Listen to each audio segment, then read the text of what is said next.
छत्तीसगढ़ के सीएम विष्णुदेव साय ने अपने सोशल मीडिया पोस्ट कर पत्रकार मुकेश चंद्राकर की मौत का दुख जाहिर किया। सीएम ने लिखा कि बीजापुर के युवा और समर्पित पत्रकार मुकेश चंद्राकर ने उनकी हत्या की जो खबर है वो बहुत ही दुखद है। उन्होंने मुकेश का जाना पत्रकारिता जगत और समाज के लिए एक अपूर्णीय क्षति बताया। इसके साथ ही उन्होंने अपराधी को किसी भी हाल में नहीं बख्शने की बात कही।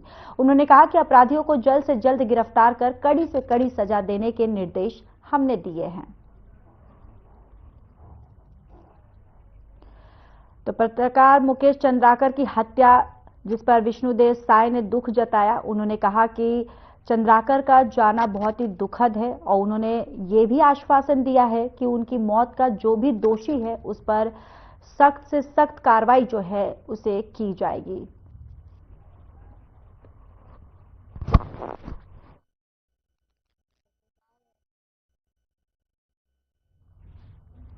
बीजा के युवा पत्रकार मुकेश चंद्राकर की हत्या पर डिप्टी सीएम अरुण साव ने दुख जाहिर किया है। डिप्टी सीएम ने एक्स पर पोस्ट कर लिखा कि मुकेश का जाना पत्रकारिता जगत के लिए एक बड़ी क्षति है।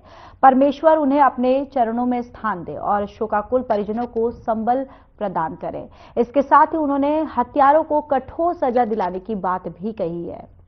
तो बीजापुर युवा पत्रकार की हत्या हुई है, जिसके बाद देखिए लगातार मुख्यमंत्री और डिप्टी सीएम जो है उप मुख्यमंत्री ने भी इस हत्या पर दुख जताया और उनके परिवारजनों को सांत्वना दी। और साथ ही साथ आपको बताते चले जिस तरीके से मुख्यमंत्री ने भी दुख जताया और आश्वासन भी दिया कि जो भी चंद्राकर की हत्या में जो दोषी पाए जाएंगे उन आरोपियों पर, उन दोषियों पर सख्त से सख्त जो सजा है वो दी जाएगी।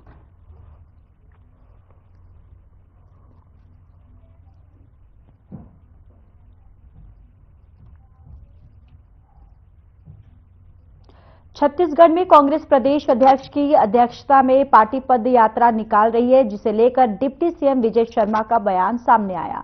उन्होंने कहा कि कांग्रेस को बस्तर और वहां की सुख शांति के लिए भी अभियान करना चाहिए, वहां के लिए भी चुनाव समीक्षा करे और पद यात्रा निकाले। डिप्टी सीएम ने और क्या कुछ कहा, आइए आपको सुनवाते हैं।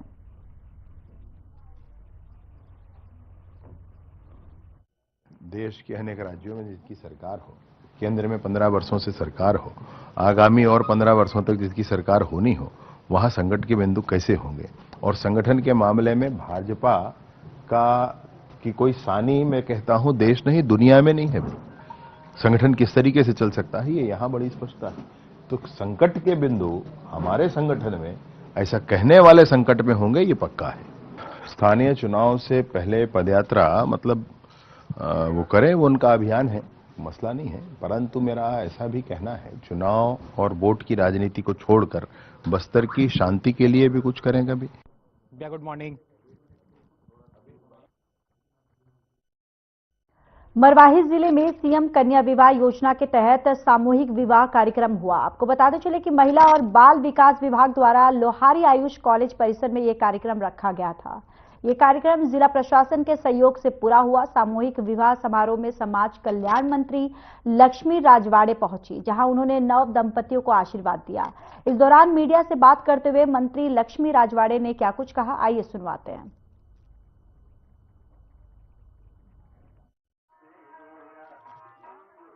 आज गोरेला पेंड्रा मरवाही जिले के मरवाही में आयोजित 148 जोड़ों का मुख्यमंत्री कन्या विवाह योजना में विवाह हुआ, क्योंकि ऐसे व्यक्ति थे जो सरकार की मंशा ही ये है कि जो व्यक्ति आर्थिक रूप से सक्षम नहीं है उन्हें किसी प्रकार के कर्ज में ना डूबे।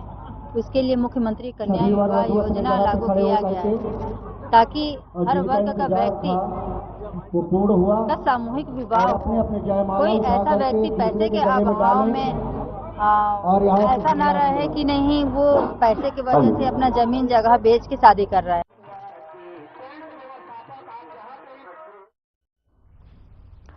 बस्तर में पत्रकार की हत्या मामले ने हैरान कर दिया है। बताते चले कि पत्रकार की हत्या ना तो पुलिस की गोली से हुई है और ना ही माओवादियों की गोली से हुई है। आपको बताते चले कि पत्रकार मुकेश चंद्राकर की तस्वीरें से आप भी विचलित हो सकते हैं। माओवादियों के ठिकाने से सीआरपीएफ के जवान को बचाकर लाने वाले पत्रकार साथी की हत्या सड़क निर्माण में भारी भ्रष्टाचार की पोल खुलने के कारण कर दी गई।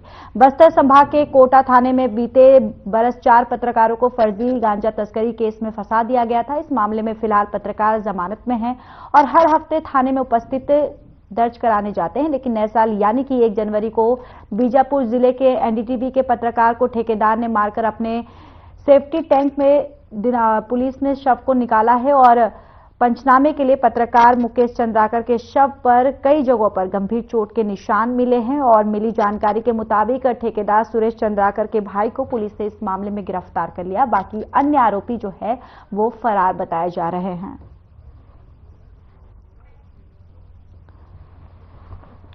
तो पत्रकार मुकेश चंद्राकर की हत्या जो है, अब देखिए ये तूल पकड़ती हुई नजर आ रही है और लगातार इस पर अब सियासत जो है वो भी हो रही है। और आपको ये भी बताते चले कि दरअसल ये भ्रष्टाचार की पोल खोलने के मामले पर कहीं ना कहीं यह आशंका जताई जा रही है कि ये हत्या की गई है। और आपको ये भी बताते चले कि अब इस हत्या पर जिस तरीके से मुख्यमंत्री और उप मुख्यमंत्री ने भी शोक जताया, उन्होंने ये भी आश्वासन दिया है कि अगर जो भी इस मामले पर जो दोषी पाए जाएंगे उन पर सख्त कानूनी कार्रवाई जो है वो की जाएगी। और देखिए ठेकेदार ने मारकर सेफ्टी टैंक पर एक्चुअली ये डाल दिया है इनका शव और ये जानकारी जो है ये सामने निकल कर आ रही है। और आपको ये भी बताते चले कि लगातार पुलिस जो है इस मामले पर जांच पड़ताल जो है वो कर रही है।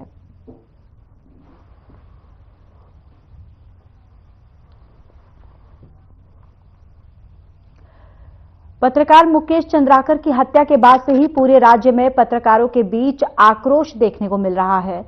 एक तरफ जहां बस्तर में पत्रकारों की तरफ से चक्कर जाम लगा है, यानी कि चक्का जाम लगा दिया गया है, तो वहीं दूसरी तरफ रायपुर के प्रेस क्लब के बाहर सभी पत्रकारों ने धरना दिया।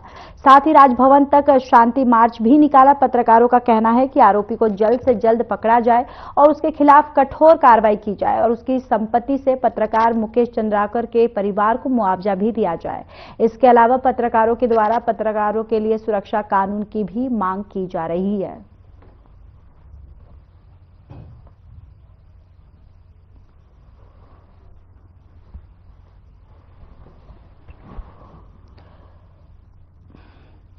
अब देखिए ये पत्रकार की हत्या का मामला जो है अब ये लगातार तूल पकड़ता जा रहा है। अब इसको लेकर जो पत्रकार कमेटी है वो प्रदर्शन कर रही है और पत्रकार मुकेश चंद्राकर की जो हत्या के बाद अब यहाँ पर इंसाफ की मांग की जा रही है और जो पत्रकारों ने यहाँ पर आक्रोश जो है वो जताया है, आरोपी पर सख्त कार्रवाई की मांग की है और यहाँ पर प्रदर्शन के दौरान ये भी बोला गया है कि जो आरोपी है उसकी संपत्ति से चंद्राकर के परिवार को मुआवजा दिया जाए। तो पत्रकार मुकेश चंद्राकर की हत्या के बाद अब पत्रकार मुकेश की हत्या के बाद देखिए अब ये जो पूरा मामला है, जो पत्रकार कमेटी है इस हत्या पर उन्होंने आक्रोश जताया और साथ ही साथ मांग भी रखी कि आरोपी पर सख्त कार्रवाई की जाए, कानूनी कार्रवाई की जाए और इसके साथ ही जो आरोपी है उसको बोला जाए। जो चंद्राकर हैं उनके परिवार को मुआवजा देने की बात भी कही जा रही है।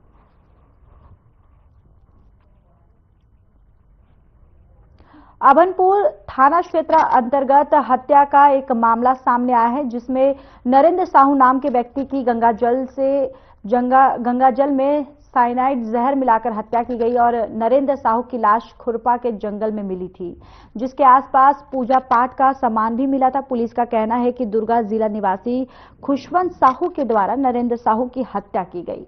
दरअसल ऐसा ही मामला कुछ समय पहले धमतरी जिला से भी सामने आया था, जिसमें आरोपी खुशवंत साहू का नाम सामने आया था, जिसके बाद पुलिस ने अब खुशवंत साहू को पकड़कर उससे पूछताछ कर रही है। तो नरेंद्र साहू की हत्या को भी उसने स्वीकारा था। पुलिस का कहना है कि पैसों के आपसी लेन देन को लेकर ये मामला जो है यह हत्या की गई थी और पुलिस ने खुशवंत साहू के खिलाफ अपराध पंजीकृत कर लिया है और हत्या की धारा के तहत कार्रवाई कर रही है।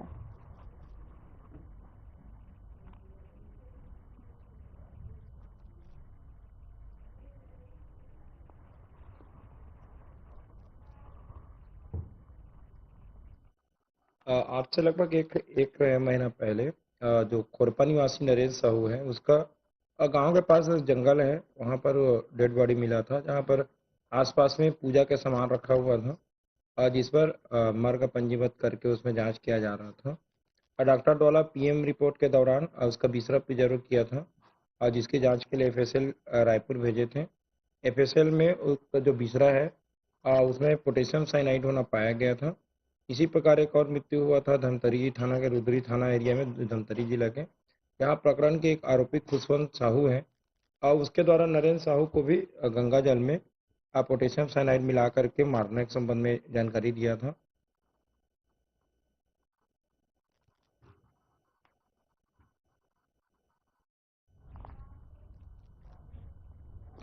विदिशा में मुख्यमंत्री डॉक्टर मोहन यादव ने कई क्षेत्रों में करोड़ों की सौगात दी है। बताते चले कि करोड़ों की लागत के कार्यों का भूमि पूजन और लोकार्पण किया।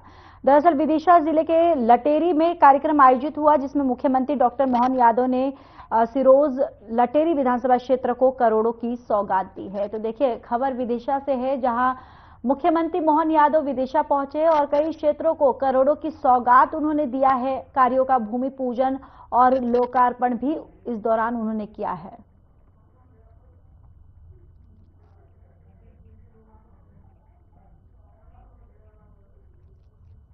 सिरोंज लटोरी विधानसभा में आज इस कार्यक्रम में जब आया तो पहले तो लगा कि जब लिटोरी आना है,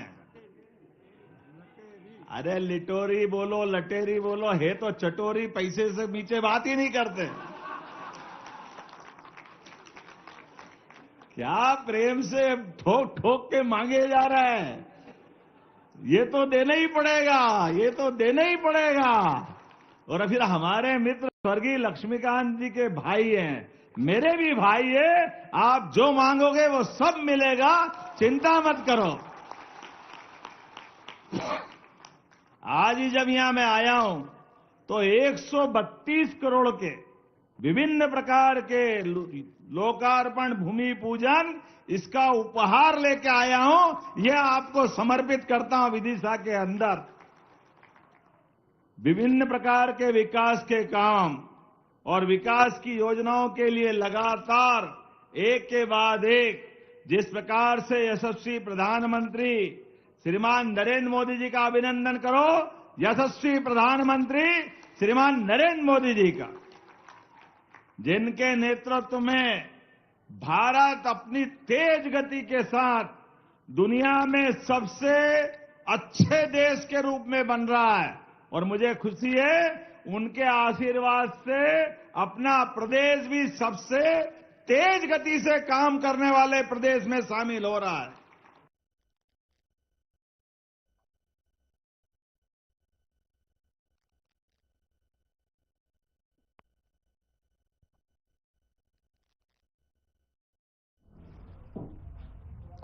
बीजेपी सांसद और अभिनेत्री कंगना रनौत हाल ही में दतिया पहुंची, जहां कंगना रनौत ने सिद्धपीठ पीतांबरा माई के मंदिर में मत्था टेका।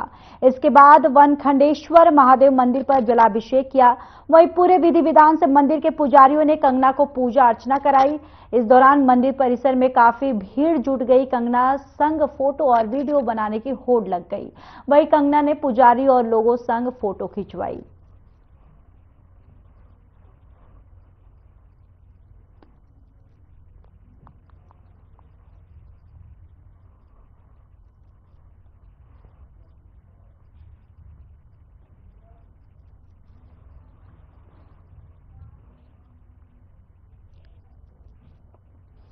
पीसीसी चीफ जीतू पटवारी ने बीजेपी सरकार के कचरा निषादन करने के लिए ऐलान किया है और दुख जाहिर किया है। चीफ ने कहा है कि आनन फानन में भोपाल से जहरीला कचरा पीथमपुरा भेजा गया है। सब लोगों में दहशत का माहौल है। जानकारों का कहना है कि यूनियन कार्बाइड के कचरे को जलाने से कैंसर जैसी बीमारियां होगी। सीएम कह रहे हैं कि इस कचरे को नष्ट करने से कोई प्रभाव नहीं पड़ेगा, तो फिर भोपाल से पीथमपुर क्यों भेजा गया। उन्होंने सरकार पर आरोप लगाया कि कोर्ट के आदेश से पहले ही इस कचरे को पीथमपुर में नष्ट करने की प्लानिंग कर ली गई थी।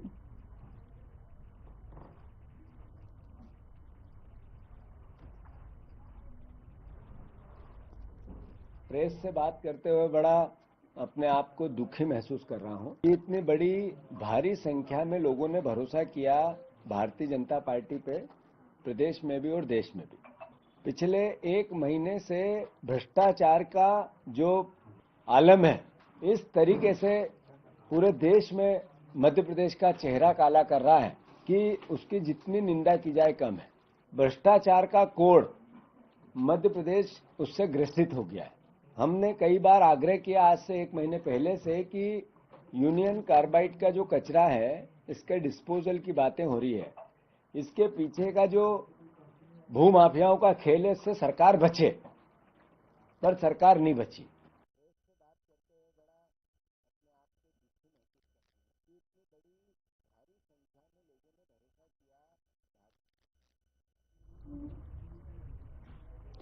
खबर भोपाल से है, जहां मौजूद यूनियन कार्बाइड फैक्ट्री के जहरीले कचरे को जलाने का धार की रामकी इंडस्ट्री में ये कचरा जलाया जाना है, लेकिन वहां इस वक्त जमकर बवाल मचा हुआ है। कचरे को जलाए जाने के खिलाफ आंदोलन कर रहे 2 लोगों ने खुद पर पेट्रोल डालकर आत्मदाह की कोशिश की। उन्हें अस्पताल में भर्ती करवाया गया। दूसरी तरफ भड़के हुए आंदोलनकारी रामकी इंडस्ट्री जाने की कोशिश कर रहे हैं, लेकिन पुलिस ने बैरिकेडिंग करके जैसे तैसे उन्हें रोका। दूसरी तरफ महिला जनप्रतिनिधियों को चूड़ियां भेजने की बात कह रही हैं। पीतमपुर बचाओ समिति के सदस्य भी दिल्ली से लौटकर प्रदर्शन स्थल पहुंचे। वहीं अनशन पर बैठे किसान संदीप रघुवंशी ने कहा कि जहरीला कचरा यहां से वापस जाने तक अनशन जारी रहेगा।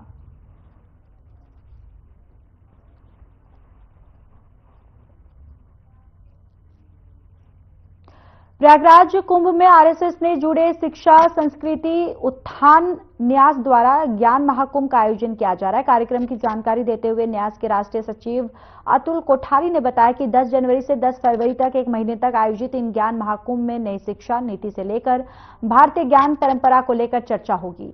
इस दौरान देश भर के ख्यातिनाम शिक्षाविद शामिल होंगे। इस दौरान पर्यावरण को लेकर 31 जनवरी को विशेष हरित महाकुंभ होगा। कार्यक्रम में 1 फरवरी को एक राष्ट्र एक नाम भारत पर राष्ट्रीय संगोष्ठी भी होगी।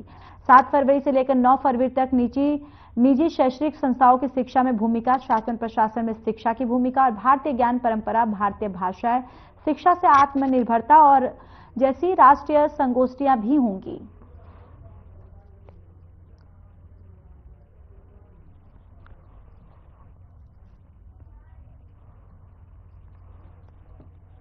एक 144 साल के बाद होने वाला प्रयाग महाकुंभ, देश में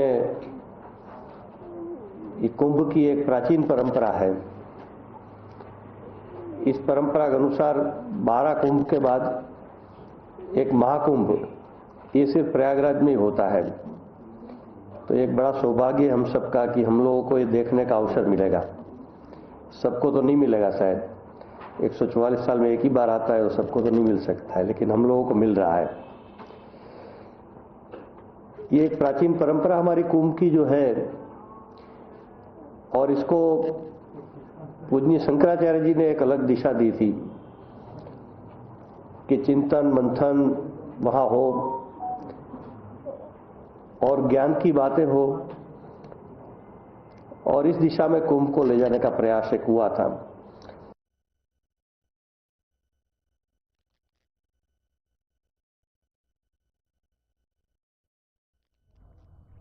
शाजापुर जिले के ग्राम कुकेडेश्वर स्कूल के आसपास अतिक्रमण की भूमि पर राजस्व विभाग ने बुलडोजर चलाया और भूमि को मुक्त करवाया। नायब तहसीलदार नाइब अंजुम ने बताया कि ग्राम पंचायत कुकेडेश्वर ने स्कूल की जमीन पर गांव में कुछ लोगों ने अवैध कब्जा कर लिया था, जिसके बाद सरपंच ने जमीन मुक्त करने को लेकर राजस्व विभाग कार्रवाई की मांग की थी। ये कार्रवाई ग्राम पंचायत और प्रशासन के संयुक्त प्रयास से की गई। स्कूल की 1.5 हेक्टेयर जमीन मुक्त हुई है और अब यहां विद्यार्थियों के लिए बेहतर सुविधाएं प्रदान की जाएंगी। अब ग्राम पंचायत और प्रशासन के इस प्रयास की सराहना की जा रही है।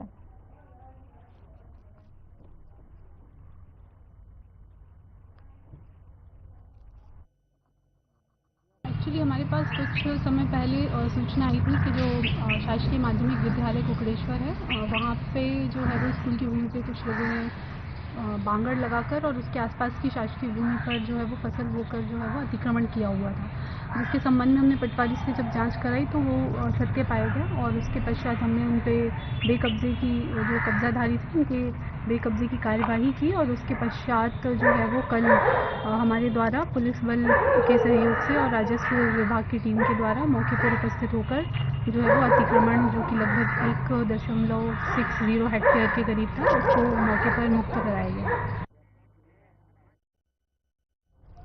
राजधानी रायपुर से सटे उरकुरा इलाके में लगातार भूमाफियाओं का आतंक बढ़ते ही जा रहा है। एक बार फिर सरकारी जमीन को कब्जा करने का मामला सामने आया है।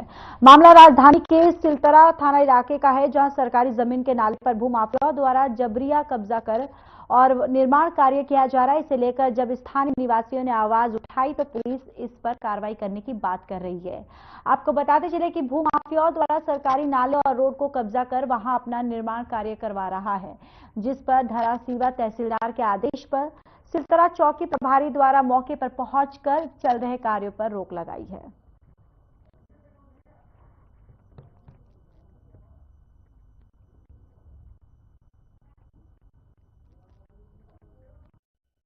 आज दिनांक 3 जनवरी को विक्कीपुरी गोस्वामी और परमान साहू के द्वारा गिरौद गांव और खमतराई थाना क्षेत्र के बॉर्डर में नाला में मिट्टी डालकर उसको पाटने का निर्माण कार्य किया जा रहा था। तो धरसीवा तहसीलदार महोदय के द्वारा स्थगन आदेश जारी किए जाने पर मैं अपनी टीम के साथ मौके पर पहुंच के काम को रुकवाया हूँ।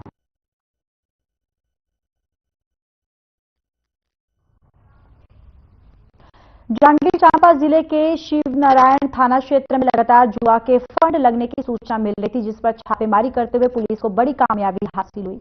जहां पर शिवनारायण थाना क्षेत्र के ग्राम पंचायत पचरी और करमंदी के बीच खेत में बड़े पैमाने पर जुआ का फंड लगा हुआ था और बड़े पैमाने में जुआ खेलने जुटे हुए थे। इस पर पुलिस ने कार्रवाई करते हुए 18 जुआरी को गिरफ्तार कर लिया है। इन जुआरियों से 15 मोटरसाइकिल, 10 मोबाइल, 9 बंडल ताश, 5,65,000 रुपये जब्त किए गए हैं।